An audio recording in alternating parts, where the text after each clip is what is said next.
আসসালামু আলাইকুম। তো এখন আমরা প্রথমত পড়ব টেস্ট অফ সিঙ্গেল পপুলেশন মিন, এইটা পড়ব। তো আমাদের লেফট টেল টেস্ট থাকতে পারে, রাইট টেল টেস্ট থাকতে পারে, আর টু টেল টেস্ট থাকতে পারে। তো আমাদের কেস হতে পারে তিন ধরনের। একটা হলো দ্য পপুলেশন ভ্যারিয়েন্স, একটা নন হতে পারে, একটা হতে পারে আননন হতে পারে, আবার আননন হলেও আমাদের আসলে স্যাম্পল সাইজ গ্রেটার দেন 30 হতে পারে।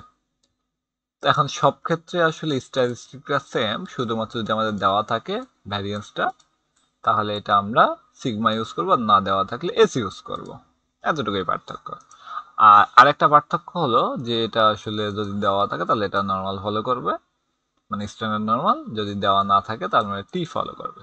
আর যদি এটা লার্জ দেন 30 হয় তাহলে ওই যে টি কনভার্স করবে কোথায়, নর্মালে।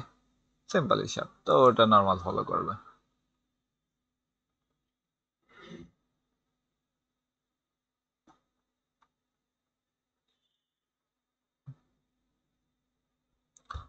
এখন আমরা এই টেস্টগুলা করার জন্য কি করতে পারি? উম, আমরা নর্মাল প্রসেসে করতে পারি। এই যে প্রথমত আমরা সিগমা ক্যালকুলেট করব, আর এক্স বারটা ক্যালকুলেট করব। সিগমা বাই রুট এন, এটা আমাদের পি ভ্যালু। এই যে এটা এটা কিভাবে হবে, মানে লোয়ার লিমিট থেকে এই পর্যন্ত আসলে আমার প্রবাবিলিটিটা কত, এটা হলো পি লেফট, মানে ওয়ান টেল টেস্টের জন্য, লেফট টেল টেস্টের জন্য।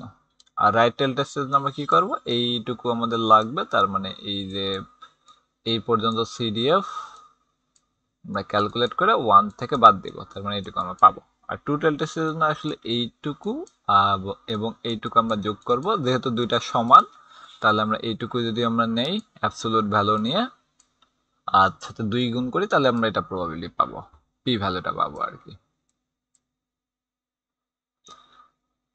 তার 95% কনফিডেন্স ইন্টারভ্যালের প্রয়োজন হলে আমরা এটা ইউজ করতে পারবো।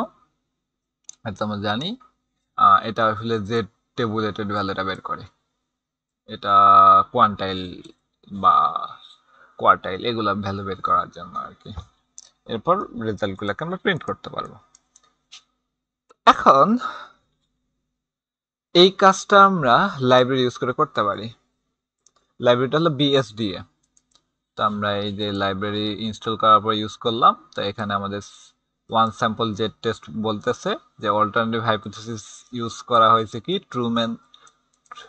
ট্রু মিন লেস দেন 700, মানে আমাদের জেড টেস্ট ভ্যালু কত, পি ভ্যালু কত, অল্টারনেটিভ হাইপোথিসিস কি ইউজ করেছি, আর ওয়ান টেইলের জন্য আর কি কনফিডেন্স ইন্টারভাল একটা থাকে, তো ওইটা দিচ্ছে আর কি। তো এটা মেবি বের করতে বলবে না। আর টু টেল টেস্টের ক্ষেত্রে হলে বলতে পারে। আর স্যাম্পল এস্টিমেট আমরা এটা পাচ্ছি। সেকেন্ড এটা রাইট টেল টেস্টের জন্য এটা পাচ্ছি, আর টু টেল টেস্টের জন্য এটা পাচ্ছি। এরপর আমাদের যদি টি টেস্ট করতে হয়, ভ্যারিয়েন্স যদি আননোন হয়, তাহলে কি করব, সেম কাজ, আমরা এসটা শুধু ক্যালকুলেট করব। এস ক্যালকুলেট করার পর সেম আমরা ইউজ করব, শুধুমাত্র এই জায়গায় নর্মালের জায়গায় আমরা টির মানগুলো ইউজ করব। এরপর কনফিডেন্স ইন্টারভাল সেম ভাবেই টেবুলেটেড টি। ওকে। আর যদি আমরা টি টেস্টের এটা ইউজ করতে চাই, আমাদের কোনো লাইব্রেরিও লাগবে না, জাস্ট আগে থেকে এটা আছে আর কি, টি ডট টেস্ট। এটা হলো two sided, not two dot sided, less than greater than, two sided, left side, right side, right tell.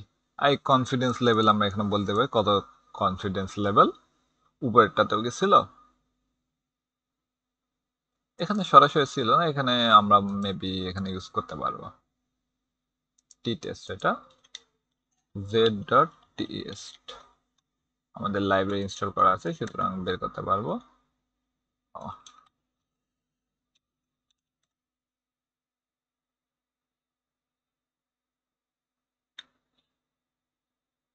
BSD এর, হ্যাঁ, জেড ডট টেস্ট। ওকে। এই যে কনফিডেন্স লেভেল, ঠিক আছে, বাই ডিফল্ট এটা 95% দেওয়া থাকে, তো আমরা এটা চেঞ্জ করতে পারবো।